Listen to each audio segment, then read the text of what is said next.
Hi this is காஞ்சி சமையல். Today காஞ்சி சமையல் என்ன பார்க்க போகிறோன்னா ஒரு கிரேவி தாங்க பார்க்க போகிறோம். இது வந்து என்னுடைய ஃப்ரெண்டோட ரெசிபி தான்.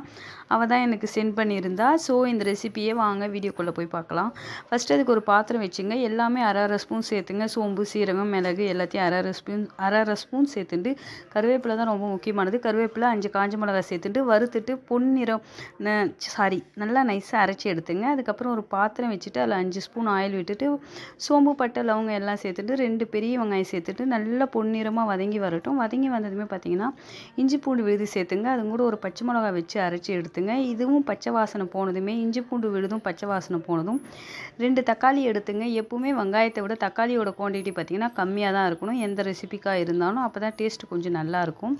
ஸோ தக்காளி நல்லா பழுத்துதான் எடுத்து நைஸாக அரைச்சி எடுத்துட்டு நல்லா வதக்கி விட்டுருங்க.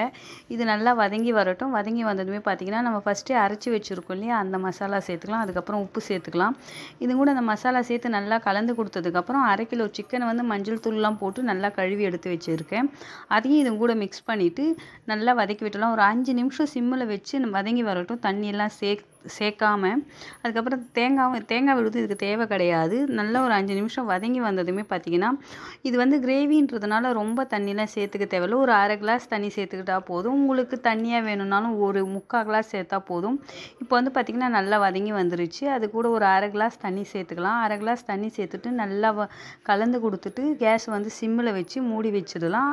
ஒரு 7 நிமிஷம் போனதுமே வந்து பார்த்திங்கன்னா எண்ணெய்லாம் பிரிஞ்சு நல்லா சிக்கன்லாம் வெந்து வந்திருக்கும். அப்போ வந்து பார்த்திங்கன்னா கருவேப்பிலை, கொத்தமல்லி மேலே தூவி விட்டுட்டு அடுப்பை வந்து அணைச்சி வச்சுருங்க. இப்போ வந்து பார்த்திங்கன்னா கிரேவி ரெடி ஆகிடுச்சு. இதை ட்ரை பண்ணி பாருங்கள். ரொம்பவுமே டேஸ்ட்டாக இருக்கும். இது எதுக்கு வேணாலும் தொட்டுக்கலாம். இட்லி, தோசை, சப்பாத்தி, சாதம் எதுக்கு வேணாலும் தொட்டுக்கலாம். இது ரொம்பவுமே ஒரு டிஃப்ரெண்ட்டாக அண்ட் டேஸ்ட்டாக இருக்கும். ட்ரை பண்ணி பார்த்துட்டு